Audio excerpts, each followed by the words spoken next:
Assalamu alaikum wa rahmatullah, j'espère que vous allez bien. Nous continuons notre série sur l'explication des sourates du Coran avec la sourate Al-Hajj, une sourate médinoise composée de 78 versets. Elle traite du Hajj, du jour de la résurrection et de la puissance d'Allah à travers sa création. Si vous êtes tombé sur cette vidéo un peu par hasard, sachez que vous pouvez reprendre à partir de la sourate Al-Fatiha via la playlist consacrée à la série. Ne quittez pas, on se retrouve tout de suite après la petite intro.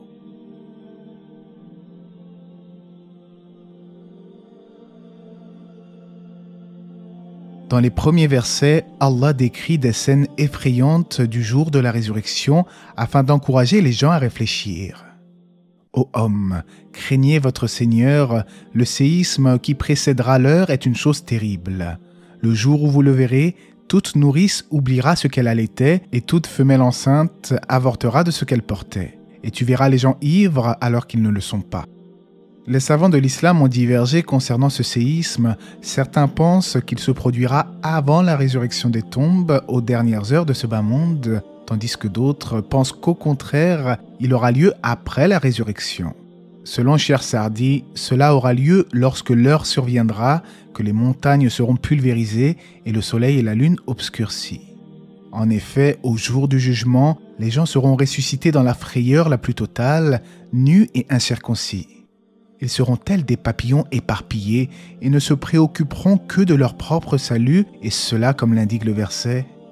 Le jour où l'homme s'enfuira de son frère, de sa mère, de son père, de sa compagne et de ses enfants, car chacun d'eux ce jour-là aura son propre cas pour l'occuper. Lorsque le prophète alayhi salam expliqua que ce jour-là les gens seront ressuscités nus et incirconcis, Aïcha demanda alors si les hommes et les femmes se verront. Et le prophète de répondre « Ô Aïcha, la situation sera bien trop grave pour que cela les préoccupe. » Puis au verset 3, Allah nous informe que parmi les hommes, il y en a qui discutent au sujet d'Allah sans science. Il s'agit de ceux qui renient la résurrection et ne croient pas qu'Allah puisse ressusciter les morts. Ils suivent en cela les suggestions sataniques et ne cherchent pas la vérité. Allah s'adresse ensuite aux hommes qui doutent de la résurrection en exposant les preuves de son omnipotence. Il est fait mention du bébé au stade embryonnaire et nous rappelle qu'il y a parmi les êtres humains ceux qui meurent jeunes, tandis que d'autres atteignent le plus vil des âges, c'est-à-dire la vieillesse. Puis le verset 5 se termine en disant « De même, tu vois la terre desséchée, dès que nous y faisons descendre de l'eau, elle remue, se gonfle et fait pousser toutes sortes de splendides couples de végétaux. » Cela est une preuve de son pouvoir à ressusciter les morts, car de la même manière qu'il redonne la vie à la terre morte, il est certainement capable de faire revivre les êtres humains. En réalité, comment peut-on douter de la résurrection alors qu'Allah nous a fait sortir du néant alors que nous n'existions même pas? Il nous a créés, nous a dotés de la conscience et du libre arbitre, mais malheureusement, beaucoup de gens ne prêtent pas attention à ce genre de choses. Ils vivent sur terre comme s'ils n'allaient jamais mourir et tentent d'éviter les questions liées à la mort. Il y a également parmi les hommes des sceptiques, comme Allah le dit dans le sens du verset. Il en est parmi les gens qui adorent Allah marginalement. S'il leur arrive un bien, ils s'en tranquillisent, et s'il leur arrive une épreuve, ils détournent leur visage, perdant ainsi le bien de l'ici-bas et de l'au-delà. Ibn Abbas a dit à propos de ces versets que des hommes arrivaient à Médine et si leurs épouses donnaient naissance à des enfants, alors ils s'exclamaient « Voici une bonne religion ». Mais si rien de cela n'arrivait, ils disaient « C'est une mauvaise religion ». Par analogie, si une personne suit le chemin de l'islam, il doit rester ferme dans l'aisance comme dans la difficulté. Si un musulman est éprouvé, il doit se rappeler que les hommes les plus purs ont été fortement secoués comme les prophètes et les messagers. Mais s'il commence à se dire « En fait, cette religion ne m'apporte rien que des soucis », alors cette personne s'est fourvoyée et n'est pas sincère. C'est ainsi qu'Allah a dit que les gens qui abjurent leur foi suite à la difficulté, alors ils perdront le bénéfice de cette vie et de celle de l'au-delà. Allah nous dit ensuite au verset 15 « Celui qui pense qu'Allah ne le secourra pas dans l'ici-bas et dans l'au-delà, qu'il tende une corde jusqu'au ciel, puis qu'il la coupe et qu'il voit si sa ruse va faire disparaître ce qui l'enrage. » Ibn Abbas explique que le sens de ce verset est que celui qui pense qu'Allah ne secourra pas le prophète Mohammed alayhi salam, alors qu'il mette fin à ses jours en se pendant, qu'il voit ensuite si cela apaise ce qu'il ressentait comme rage. Conséquemment, Allah évoque le cas des gens du livre et de ceux qui nous ont précédés en disant qu'il tranchera entre eux au jour de la résurrection, c'est-à-dire en toute justice, car ceux qui ont cru en leurs prophètes à leur époque, alors il y en a parmi eux qui entreront au paradis. Mais aujourd'hui, non seulement des hérésies dogmatiques sont apparues, mais comme l'a dit le prophète, alayhi salatu wassalam, par celui qui détient l'âme de Mohammed dans sa main, quiconque de cette communauté, juif ou chrétien, entend parler de moi puis meurt, sans croire en ce avec quoi j'ai été envoyé, fera partie des gens de l'enfer. Cela car Allah a parachevé sa religion et a fait du Coran l'ultime message pour l'humanité jusqu'à la fin des temps. Il est ensuite fait mention des supplices des gens de l'enfer. Il leur sera taillé des vêtements de feu, tandis que de l'eau bouillante sera versée sur leur tête.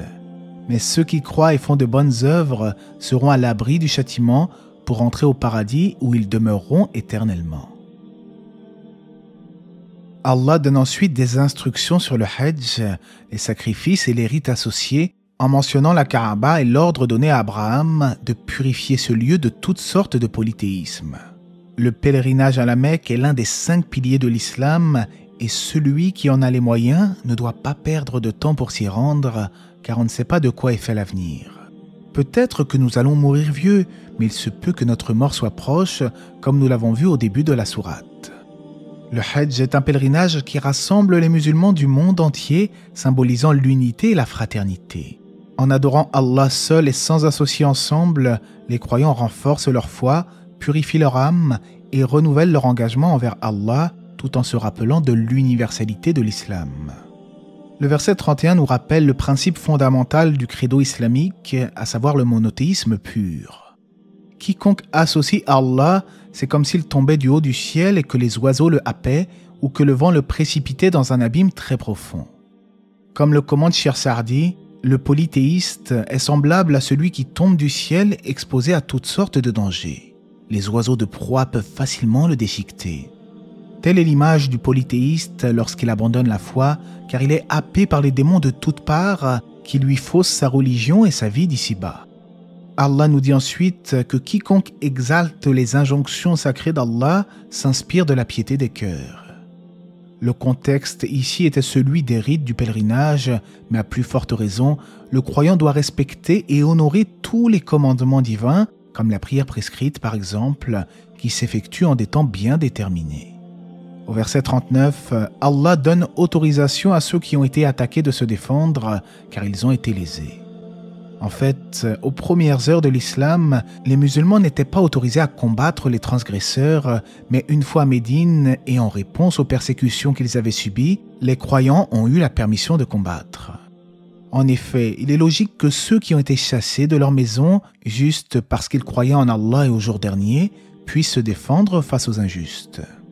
D'ailleurs, Allah nous dit « Si Allah ne repoussait pas les gens les uns par les autres, les ermitages seraient démolis et les mosquées où le nom d'Allah est beaucoup invoqué. » C'est-à-dire que si Allah ne repoussait pas certains peuples contre d'autres, les incroyants auraient certainement pris le dessus sur les musulmans, notamment en détruisant leurs lieux de culte et en les empêchant de pratiquer leur religion. D'où la nécessité de se défendre contre les agresseurs dans certaines situations. Allah ne dit-il pas dans la sourate de la vache « Et si Allah ne neutralisait pas une partie des hommes par une autre, la terre serait certainement corrompue. » Allah nous relate ensuite l'histoire des prophètes qui ont été traités de menteurs par leur peuple.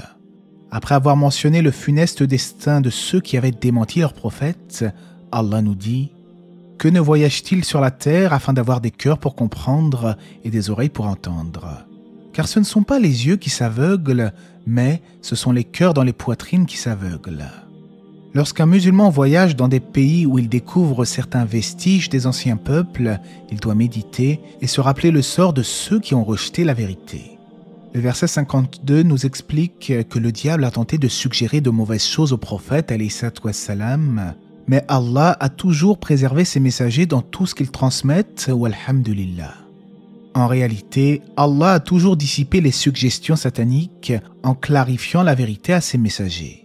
Mais ceux qui sont injustes envers eux-mêmes, lorsqu'une suggestion satanique les touche, ils ne repoussent pas cela et acceptent le doute et le scepticisme. Quant au véritable croyant, il combat les waswas du diable et cherche refuge auprès d'Allah.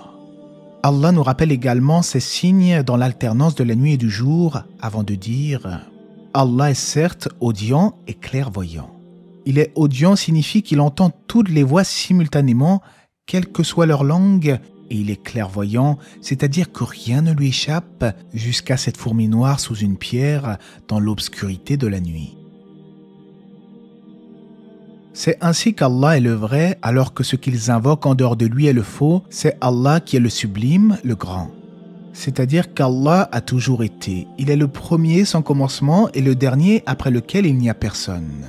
Il possède les plus beaux noms et attributs. Il est le sincère dans ses promesses et il a envoyé des révélations aux hommes afin qu'ils connaissent le véritable but de leur existence.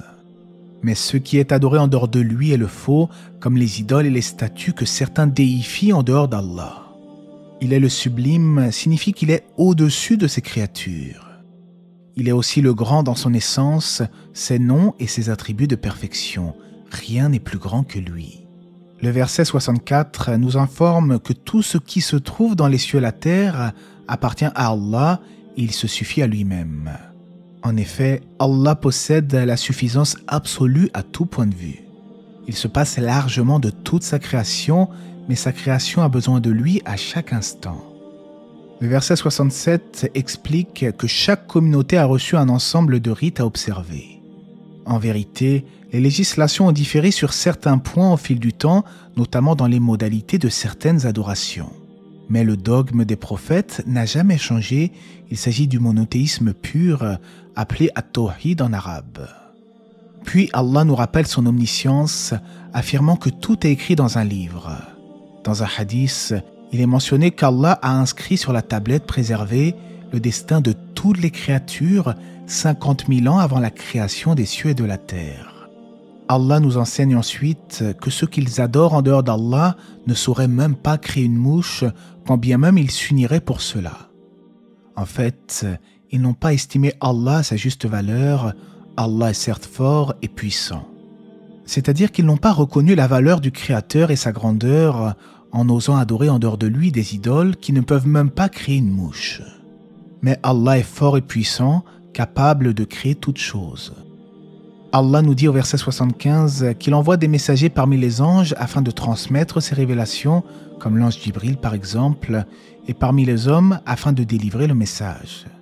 La sourate se termine en nous rappelant nos devoirs comme la prière as-salat, la zakat et l'encouragement à effectuer le bien de manière générale. Le verset 78 nous rappelle que celui qui soumet son être à Allah est nommé musulman et dans un autre verset, Allah nous dit « Et qui profère plus belle parole que celui qui appelle à Allah, fait bonne œuvre et dit « Je suis du nombre des musulmans » Méditons sur la parole d'Allah. Il nous a nommés musulmans et non soufis, tabliri, salafi, ikhwani ou que sais-je. Il n'est pas bon de s'affilier à un groupe précis ou de se prétendre être de telle ou telle partie, car ce qui compte vraiment, c'est d'avoir une bonne croyance et de faire des actions vertueuses. Finalement, la sourate Al-Hajj nous offre des rappels puissants sur l'au-delà et évoque les signes de l'omniscience et de l'omnipotence d'Allah. Elle incite les croyants à se soumettre pleinement à Allah, notamment en pratiquant le Hajj, c'est-à-dire le pèlerinage à la Mecque. La sourate se conclut en nous rappelant nos obligations en tant que musulmans et musulmanes, comme la prière et comme l'a dit le prophète alayhi salatu wassalam. La première chose sur laquelle le serviteur sera jugé le jour de la résurrection est la prière. On regardera sa prière, si elle est bonne, il aura certes réussi. Par contre, si elle n'est pas bonne, il sera certes perdu. Allah sait mieux, j'espère que ce rappel vous aura été profitable. À titre informatif, à chaque fin de vidéo de la série, je mets un lien vers l'épisode suivant afin que vous puissiez suivre. Que la paix et les bénédictions d'Allah soient sur le prophète, sa famille et ses compagnons.